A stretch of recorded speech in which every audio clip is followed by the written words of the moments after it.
Hello everyone, I'm Dr. Shilpa practicing at Lorem. Our today's topic of discussion is sports physiotherapy in football.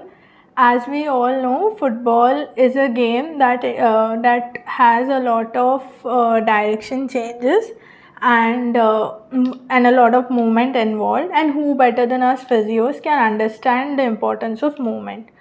So we all know that physios are involved and much more active in the rehab part of a player, but that's not the only thing that we do. We also act as a health educator. We act as a exercise prescriptor, strength and conditioning therapist, and also a lot of motivation that we give to the player.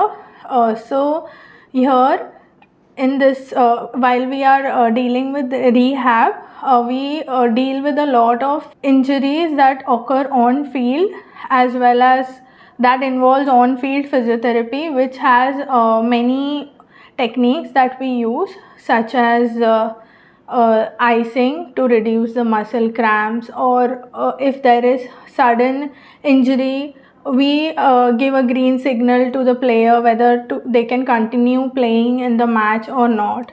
So here our main aim is to protect the integrity of the player and make sure that the time taken for rehab or the time taken for the player to get back to playing is minimum and the tissue heals faster.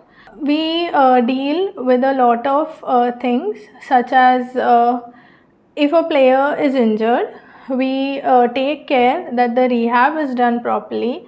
Certain injuries, certain movements that can be avoided, that needs to be informed. That's the way we educate the player, so that there is no further recurrence or relapse of the same injury.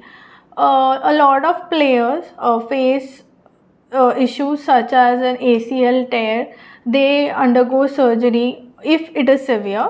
Then the rehab is done. Post that, strengthening is done so that the player can get back to playing and the team is not affected as a whole. Also, physios take care that other players are also considered.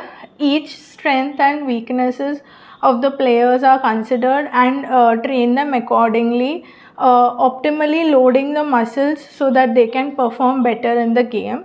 Also, certain habits that the players have, like overworking out or training them in a certain way so that they don't repeat their injuries. There are a lot of injuries that occur on field, such as muscle sprains, muscle strains, any kind of fractures. So if it's a sudden fracture or something, definitely they have to take rest, and that period is decided by the physio and the doctor as a multidisciplinary team. And there are various protocols that physios use to make the patient understand that how they can take care of the part, so that they can do better.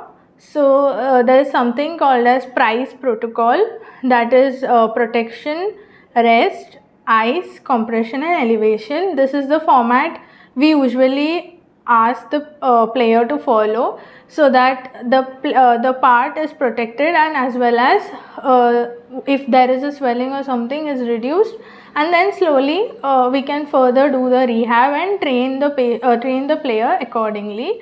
Then there is something called as a police protocol, which has recently known to everyone, and it's a recent way of practice. Is protection, optimal loading, ice, compression and elevation. So here optimal loading is so that the strength of the muscle is retained, the strength of the player in whole is retained, and training can take place in a better way.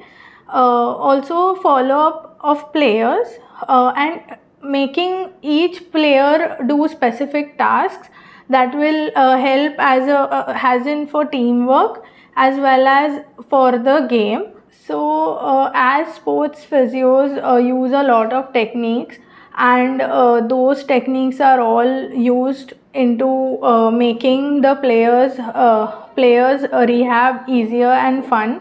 So, to sum up the topic, the role of physios is to make the player feel better, motivated, give them a reassurance that they will be able to play fine in the game, to shorten the recovery time of the player, and also to educate, to make them understand which movement is good for them and which is not. So I'm concluding my topic here today. Thank you.